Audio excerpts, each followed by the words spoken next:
So tell me a little bit earlier, you actually got up into the watershed, is that correct?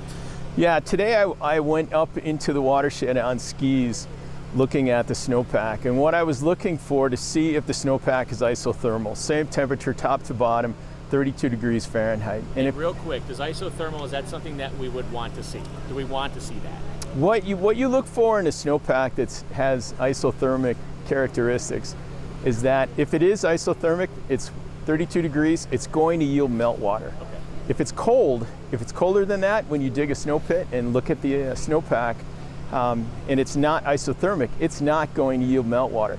So you can have a day that's 80, 85, 90 degrees and you won't see any melt coming off of there. If it's isothermic, you will with a small bump in temperature. Okay. All right, so you're up there looking for that. What'd you see?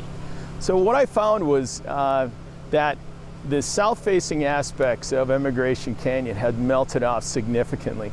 I was here a week ago after that wild winter storm series we had, and south-facing aspects down to 50,000, 5,000 feet were snow-covered. North-facing were snow-covered, and the snowpack was not isothermic, up to maybe about 6,000 feet. Okay. What I found today was isothermic conditions at 6,000 feet. It was yielding meltwater from 6,000 down to the 5,000 foot elevation, and south-facing aspects and north-facing aspects melted simultaneously today, which doesn't typically happen. What you typically find is south-facing melts off pretty quick, early in April, maybe even into March, and then you get the north aspects melting off, and then you get the flows that are routinely seen. That wasn't the case this year. We had south-facing aspects melting, we had north-facing aspects melting up to 6,000 feet, 6,500 feet, and it all came down at one time, and that's the problems you see here. So in easy to understand terms for all the people that live in this area right here, you're coming down the mountain today. What would you tell those folks in sort of easy to understand terms based on what you saw? I think if you live in this area and you see these flows we see today, it's going to warm up over the weekend. And when it does, we're going to see flows pick up again. But then it's going to get cold again. There's another weather system coming in. And then that's going to slow the meltdown. And then what's going to happen, it's going to warm up again. And this scenario of warming and cooling and warming and cooling is just what you want. You need to get that snowpack off of the mountains, and we're doing that right now. It was a little excessive these last 3 days, but we have so much snowpack in all of these drainages up above that our window of opportunity to get out of this without problems is so narrow.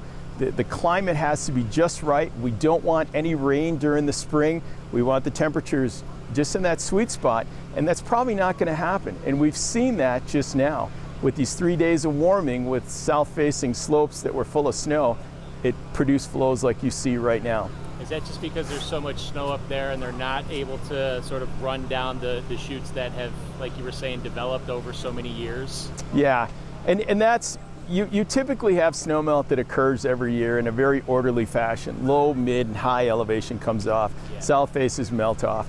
That wasn't the case this year. South facing melted off at the same time as the north facing, and you produce flows like this. It wasn't an orderly fashion, but we have so much mid-elevation snow, and some of these drainages right around here, there's 400% snowpack. It's going to take a delicate balance of temperature and lack of rain to produce river flows that aren't going to cause problems, and that's most likely not going to happen. I think the wild card in this entire picture is if we get a widespread long duration rainfall on the mountains sometime late April into May. That's going to cause us big problems. Most likely what will happen if we don't see that big rain event is we're going to have rivers out of their banks, but if we can control the temperatures just about right, we should be okay, but we'll see. Yeah, we're standing on Emigration Creek right now. Based on what you saw, can you tell us anything to give us some added context around, broadening it out from just this creek right here? I think what we need to look at is all the mountains just around us here in the Wasatch. We've got City Creek that has about 400% of mid-elevation snow. Red Butte is probably going to melt out with the weather we see coming up for the week to 10 days. Emigration just had its problem with record peak flows yesterday. And then if you look farther south, down into Big and Little Cottonwood, that's a whole different story. Those are high elevation watersheds, and they're going to flow very big. So I don't want to be an alarmist, but are we telling these folks, be weather aware, be flood aware, keep the sandbags close by? What are we telling folks tonight? I think if you live in an area that has high water in the past, be wary. If you see thunderstorms and you see widespread rainfall, just be aware of what's going on in the creeks. I think that's the most important part. Watch the weather, listen to what's going on, watch the snowpack. If you can see it receding up into the mountains, you know you're doing much better.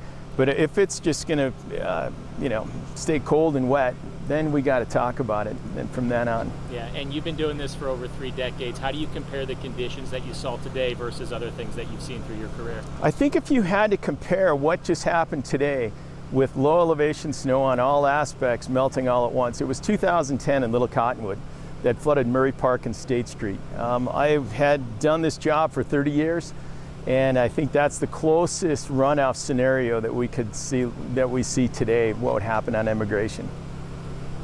We're in a lot better conditions than we were in '83, though. People keep wanting to make that comparison, but there's been a lot of infrastructure improvements. We're a little more aware. We can communicate a little better. Do you think that's the case? Yeah, 83. When you look at 1983, we had a hurricane come through in the fall months prior to the winter, dropped 7 inches of rain, saturated all the soils. And then we had somewhat of a normal snowpack that year. And then what happened in the spring? It just kept snowing. And it went all the way into May. And then at the end, the switch flipped, the sun came out, and all 3 elevations flooded or melted at the same time, causing problems. They've got much better infrastructure now. There's been so many improvements done on just about all of these watersheds that we're not going to replicate 1983, especially when you look at the weather we're looking at, all the improvements that have been done, all the channeling, all the debris basins, all of these engineering feats. We're not even close to 1983. So is it safe to say this snowpack is kind of like a layer cake, and we're warming that whole layer cake at once, and that's the problem? Instead of just taking a little bit off at a time, we're warming that whole snowpack, and it's releasing a lot more moisture? Not necessarily. And when I went up and looked at the snow today and dug snow pits, 6,500 feet and above is not isothermal. It's not yielding meltwater. Below 6,500 feet, that's where all of this came from south aspects and north aspects at the same time, and that was the problem we saw today. Rapid melt from all sides.